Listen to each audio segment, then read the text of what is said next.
அரிசி தான் சாப்பிட்றேன், சர்க்கரை நோய் இருக்கு, நான் ரேஷன் அரிசி தான் சாப்பிட்றேன். ரேஷன் அரிசி சாப்பிட்றேன்றத அன்பிற்குரிய அண்ணன் திரு KN நேரு அவர்கள் சொல்லியிருக்கிறாங்க. ஆனால் மக்கள் யாரும் வந்து ரேஷன் அரிசி தான் சாப்பிட்றோன்றது சொல்கிற மாதிரி இல்லை. ஏன்னா அந்த ரேஷன் அரிசியை வந்து பயன்படுத்த முடியாத ஒரு சூழ்நிலை தான் இருக்கிறாங்கன்றத மக்கள் பல்வேறு இடங்களில் குற்றச்சாட்டு வச்சுருக்கிறாங்க. அதையெல்லாம் சரி பண்ணி நல்ல தரமான பொருட்களை வந்து ரேஷன் ஷாப்ஸ் மூலிமா கொடுக்கணுன்றதுக்காக மாண்புமிகு தமிழ்நாடு முதலமைச்சர் அவர்கள் நடவடிக்கை எடுத்துருக்கிறாங்க. சட்டசபையில் வந்து அவை குறிப்பிலேருந்து நீக்கிறோன்னு சொல்லி நிறைய தீர்மானங்கள் நீக்கப்படுவ மாதிரி வார்த்தைகள் மாறிட்டு இருக்கு. பழைய ஏற்கனவே சட்டசபையில் அப்படிலாம் அவை குறிப்பில் நீக்கிறதுக்கான வாய்ப்புகள் கம்மியாக இருக்கும்போது இப்போ ஜாஸ்தியாக தேவையற்ற வார்த்தைகள் நிறைய வருதா? ஜனநாயக முறைப்படி சட்டசபையை நடத்தும் போது நிச்சயமாக அனைவருடைய குரல்களுக்கும் பதிலளிக்கப்பட்டு இது மாதிரியான சில வார்த்தைகள்லாம் இருந்துச்சுன்னா அதை நீக்கிறது வந்து மரபு. கடந்த ஆட்சியில் ஜனநாயகத்துக்கு இடமே இல்லைன்றது எல்லாருக்கும் தெரியும். அதனால அந்த வார்த்தைகள்லாம் நீங்கள் கேட்டிருக்க மாட்டீங்க. இந்த ஆட்சியில் ஜனநாயகத்திற்கு மிகப்பெரிய ஒரு ஸ்கோப் இருக்கு. அதனால ஜனநாயகத்தோடய ஆட்சி நடத்துறோம். ஜனநாயகத்தோட எங்களுடைய சபாநாயகர் வந்து அதுக்கான பணிகளை செஞ்சுட்டு இருக்காங்க. என்ன மதிக்கப்படலை? வேண்டுமென்றே ரீல்ஸ் போடுறதுக்காக நீங்க பேசுறீங்க, அதுக்கப்புறம் அவர் நீக்கிறதுக்கு அப்புறம் அதை திருப்பி நீங்க கட் பண்ணி உங்களுடைய வெப்சைட்ல எல்லாத்தையும் ரீல்ஸ் போட்டுட்டு இருக்கீங்கன்னு சொல்லுவோம். திமுக காரங்க பக்கம் கேமராவை திருப்பினா எப்படி ரீல்ஸ் போட முடியும்னு உங்க மக்களுக்கே தெரியும். ஏன்னா இங்க நாங்க பேசிக்கிட்டு இருக்கும்போது நாங்க முதன்முறை சட்டமன்ற உறுப்பினர்கள் நிறைய பேர் சட்டமன்றத்தில் இருக்கிறோம். நாங்க மாண்போட கருத்துக்களாக வந்து முன்வைக்கிறோம். மக்கள் பிரச்சனையை பற்றி நாங்கள் முன்வைக்கிறோம். எல்லா விஷயங்களையும் பேசிகிட்டு இருக்கோம். அதே போல் எதிர்த்தரப்பில் இருக்கக்கூடிய கருத்துக்களுக்கு நாங்கள் பதில் சொல்லிக்கிட்டு இருக்கிறோம். ஆனால் இவங்க சட்டமன்றத்தில் எதிர்த்தரப்பில் உட்காந்துக்கிட்டு எந்திரிச்சு கூச்சல் போடுறது, ஒவ்வொரு வரிக்கு வரி கூச்சல் போடுறது, வரிக்கு வரி கத்திக்கிட்டு இருக்கிறது, அங்கேருந்து இறங்கி ஓடி வர்றது. இன்னும் சொல்ல போனால் நான் நேரடியாக பார்க்குறேன், சில முன்னாள் அமைச்சர்கள்லாம் பின்னாடி ரோவில் உட்காந்துக்கிட்டு எங்களுடைய இப்போ இருக்கக்கூடிய அமைச்சர்கள்லாம் பேசும்பொழுது தகாத வார்த்தையில் பேசுறது, அன்பார்லிமெண்ட்ரி வேர்ட்ஸ் யூஸ் பண்ணி பேசுறதுன்னு சொல்லிட்டு கிட்டத்தட்ட சட்டமன்றத்தை வந்து எப்படியாவது வந்து ஒரு சண்டை நடத்தி விடணும் அப்படின்ற ஒரு நிலவரத்தில் வந்து பார்த்தீங்கன்னா எதிர்கட்சிகள் வந்து செயல்பட்டு இருக்கிறாங்க. அப்போ அவங்களுக்கு முதல்ல மாண்பு இருக்குதா அப்படின்றது தான் நம்ம பார்க்க வேண்டியது இருக்கு. நம்ம ஒன்றும் தவறான வார்த்தைகளோ அன்பார்லிமெண்ட்ரி வார்ட்ஸோ நம்ம எங்கேயுமே பேசலையே. மாற்றுக் கட்சியிலேருந்து தாவேக்காவுக்கு வந்தவங்க வந்து பல்வேறு எதிர்பார்ப்புகளோட வந்தாங்க. அவங்களுக்கு எந்த விதமான சலுகைகளும் எதுவும் செய்யப்படவில்லை.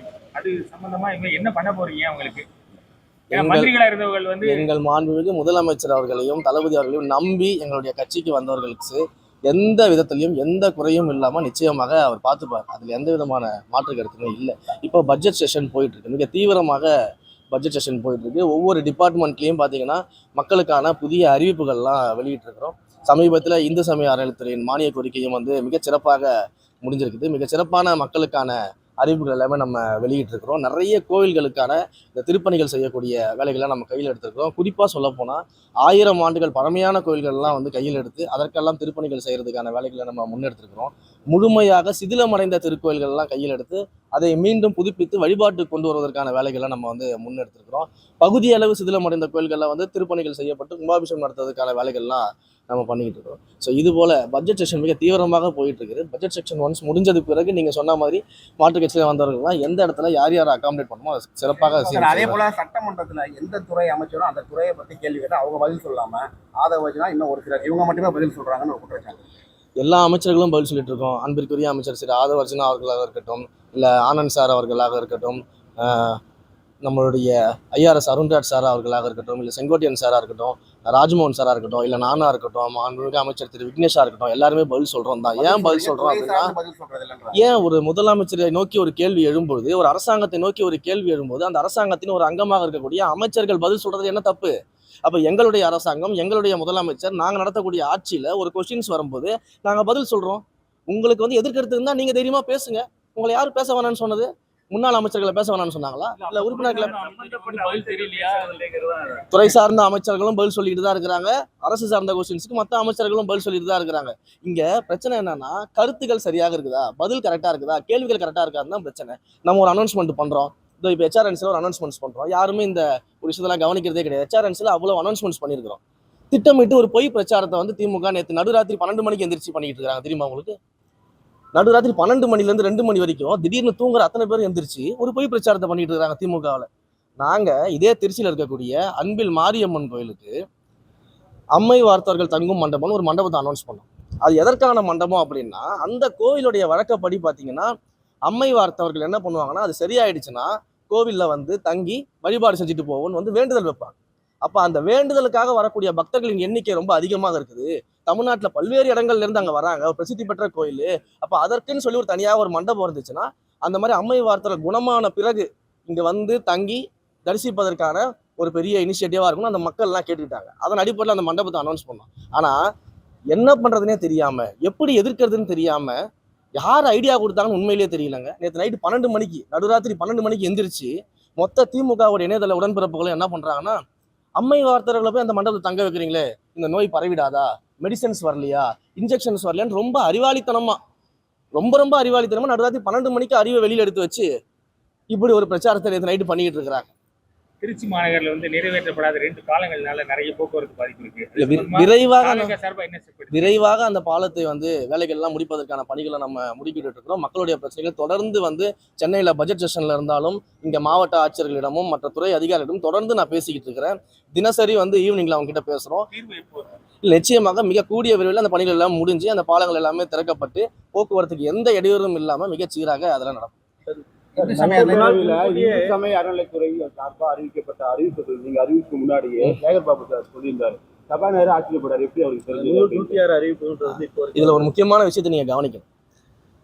மாண்புமிகு முன்னாள் உறுப்பினர் அவர்கள் வந்து பேசும்போது என்ன சொல்றாரு அப்படின்னா, என் மேல எந்த தப்புமே கிடையாது, நாங்க வந்து ரொம்ப கிளீனா இருக்கிறோம், நாங்க ரொம்ப நீட்டா இருக்கோம் அப்படின்லாம் சொல்றவரு இந்த ஆட்சியில இந்து சமய அறநிலையத்துறையில என்ன அறிவிப்புகள் வருதுன்னு தேடி அதை போயிட்டு வேவு பார்த்து கண்டுபிடிக்க வேண்டிய அவசியம் என்ன இருக்கு? நாங்க என்னென்ன வந்து விஷயங்களை வந்து விசாரிக்கிறோம், கோயில்கள் என்ன ஆடிட் நடத்துறோம், இதை பத்தி எல்லாம் ஏற்கனவே இருக்கக்கூடிய அதிகாரிகளை கையில வச்சுக்கிட்டு அவர் விசாரிக்க வேண்டிய தேவை என்ன இருக்குது? தப்பே செய்யாதவங்க எதற்கு இன்னொரு ஆட்சியில நடக்கக்கூடிய அரசாங்க விஷயத்தை தெரிஞ்சுக்கிறதுக்கு ஆசைப்படுறாங்க? முதல்ல அரசாங்கத்தினுடைய கான்ஃபிடென்ஷியல் விஷயத்த ஒருத்தர் இது போல தெரிஞ்சுக்கிட்டு அது சட்டமன்றத்தை பேசுறதே தப்பு கிடையாதா? அப்ப தன் மீது தப்பு இல்லைன்னா இதை தெரிஞ்சுக்க வேண்டிய அவசியம் என்ன இருக்கு? அவர் மீது வந்து உண்மையிலேயே அவர் வந்து எந்த விதமான தப்பும் பண்ணல, கிளீனா இருக்குன்னா இதை தெரிஞ்சுக்க வேண்டிய அவசியம் உங்களுக்கு என்ன இருக்கு? மடியில கனம் இருந்தா தானே இந்த மாதிரி வேலைகள்லாம் பண்ண வேண்டியது இருக்கும்.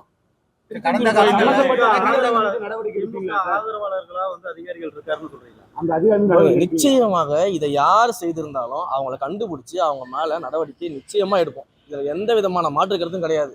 புரியுதுங்களா? அதே சமயத்துல இவங்க எந்த அளவுக்கு வந்து தப்பு செஞ்சு அந்த தப்பு செய்யறதுனால பயத்துல இருந்தாங்கன்னா, இந்த ஆட்சியாளரை கண்டுபிடிச்சிருவாங்க, நடவடிக்கை எடுத்துவாங்க பயத்துல இருந்தாங்கன்னா, இப்படி வந்து ஒரு டிபார்ட்மெண்ட்டுக்குள்ள என்ன நடக்குதுன்னு தெரிஞ்சுக்கிற அளவுக்கு இவங்க இறங்கி இருக்கிறாங்க. ஆனா இவங்க எவ்வளவு தப்பு பண்ணிருப்பாங்கன்னு சிந்திச்சு பார்க்கணும். இங்க அதுதான் முக்கியம்.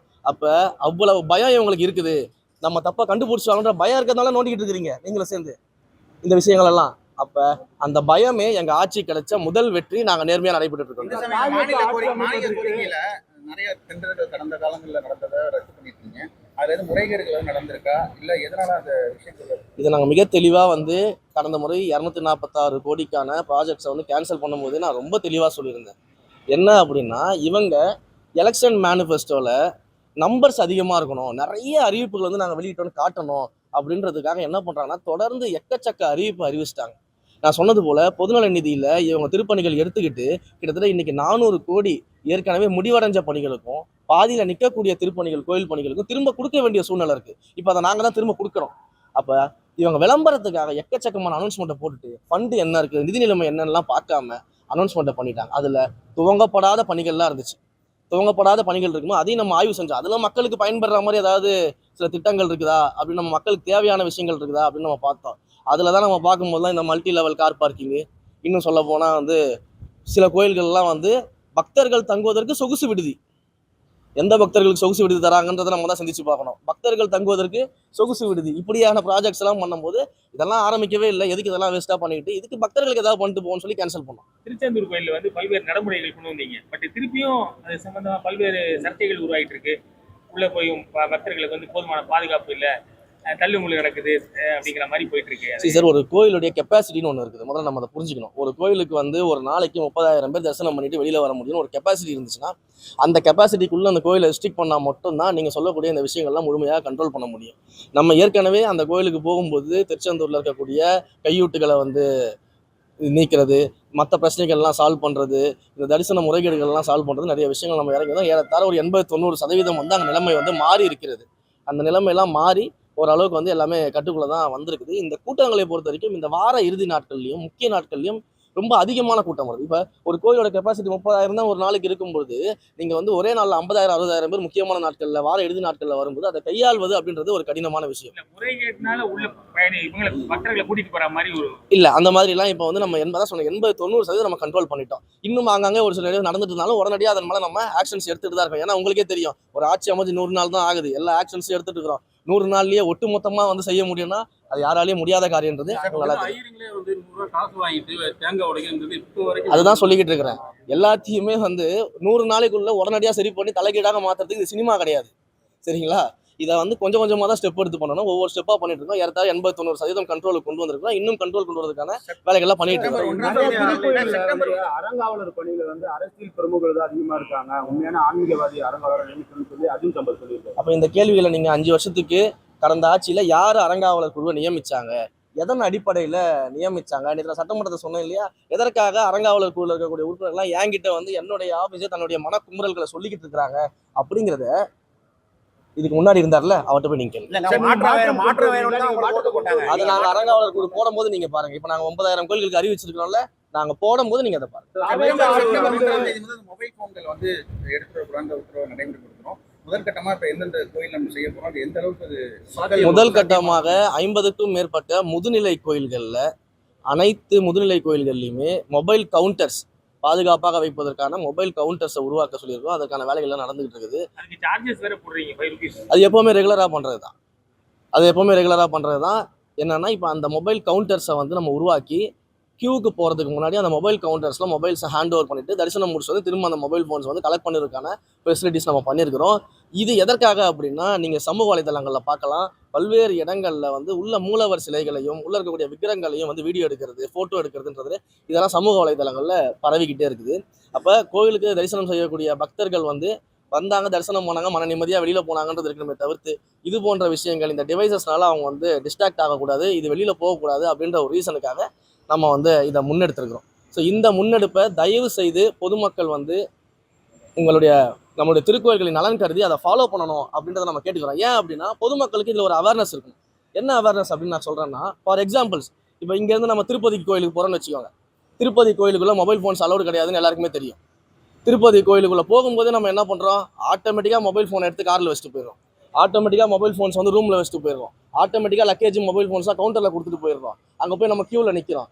இங்கேயாவது 3 மணி நேரம் 4 மணி நேரம் வந்து கூட்ட நெரிசலில் நிற்கிறாங்க, க்யூவில் வராங்கன்றதுக்கே நம்ம என்ன பண்ணுறோம், ஒரே ஆர்ப்பாட்டம் பண்ணிடுறோம். 3 மணி நேரம் 4 மணி நேரம் க்யூவில் நிற்கிறோம், நிர்வாகம் சரி கிடையாது, கோயில் சரி கிடையாதுன்னு சொல்கிறோம். அங்கே 12 மணி நேரம் 16 மணி நேரம் ஆனால் கூட அமைதியாக நம்ம என்ன பண்ணோம்னா எல்லாத்தையும் பண்ணிட்டு இருக்கோம். பட் அந்த அளவுக்கு வசதிகளை மேம்படுத்தணும் அப்படின்றதுலையும் நம்ம ஒரு கண்ணாக தான் இருக்கும். அதுலேயும் நம்ம பார்த்துட்டு தான் இருக்கோம். வசதிகளையும் மேம்படுத்தணும்னு நம்ம சொல்கிறோம், அதையும் நம்ம பண்ணிட்டு இருக்கோம்.